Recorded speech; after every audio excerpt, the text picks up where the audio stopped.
ఆ తల్లికి అర్ధరాత్రి 3 గంటలకు సడన్ గా కల వచ్చింది. ఉలిక్కిబడి లేచింది. ఒళ్ళంతా చెమటలు పట్టేసినాయి. హార్ట్ బీట్ పెరిగిపోయింది. గజగజ వణిగిపోతుంది. ఎందుకంటే ఆ కల్లో తన కుమారుడు బహు ప్రమాదంలో ఉన్నట్టు ఆమె చూసింది. చేతులు కాళ్ళు ఆడలేని స్థితిలో సమయంలో ఉన్న ఫలానా మోకాల మీద పడిపోయింది. 2 చేతులు జోడించింది. దేవునికి ప్రార్థించింది. అయ్యా, నా కుమారుడు ప్రమాదంలో ఉన్నట్టు నాకు కల వచ్చింది. నా కుమారుడు చదువు నిమిత్తం ఇతర ప్రాంతానికి వెళ్ళిపోయాడు. ఆ పట్టణంలో ఉంటున్నాడు. మరి నా కుమారుడికి ఏం జరుగుతుందో నాకు తెలియదు. కానీ సమస్తం నువ్వు చూసేవాడివి కదా, సమస్తం నీకు తెలుసు కదా. నా ప్రార్థన చేస్తున్నా, నా కుమారుడికి ఏం కాకుండా చూడయ్యా. ఆ తల్లి మోకాల మీద పడి కుమారుడికి ప్రమాదం రాకుండా వాటిల్లకుండా ప్రార్థన చేసిందండి. అలా ప్రార్థన చేస్తూ ఉన్నప్పుడు దేవుని యొక్క సన్నిధిని అనుభవించింది కనుక తనలో ఉన్న టెన్షన్ తగ్గింది, ఒత్తిడి తగ్గింది, ప్రశాంతత వచ్చింది. తెల్లారిందో లేదో కొడుకు దగ్గర నుంచి ఫోన్ వచ్చింది. తల్లి ఫోన్ ఎత్తింది. అమ్మా, ఆయన ఎలా ఉన్నావు? చచ్చిపోవాల్సిన వాడిని అమ్మా. ఏమైంది నాయన? నేను హాస్టల్లో పడుకున్నాను కదా, మా హాస్టల్ తగలబడిపోయిందమ్మా. నాతో పాటు ఉన్నటువంటి స్నేహితులు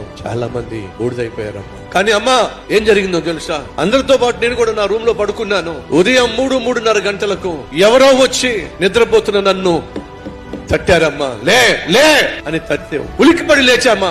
లేచి చూస్తే చుట్టూ మంటలమ్మా. పక్కనే కిటికీ ఉంది. ఆ కిటికీ తెరిచి పైపును ఆధారం చేసుకుని గబగబా కిందకి జారిపోయానమ్మా. ఎవరు వచ్చి తట్టారో నాకు తెలియదమ్మా. ఒకవేళ అలా తట్టి ఉండకపోతే నేను నీకు దొరికేవాడిని. అనే కాదమ్మా. ఆ తల్లి Download ShareChat.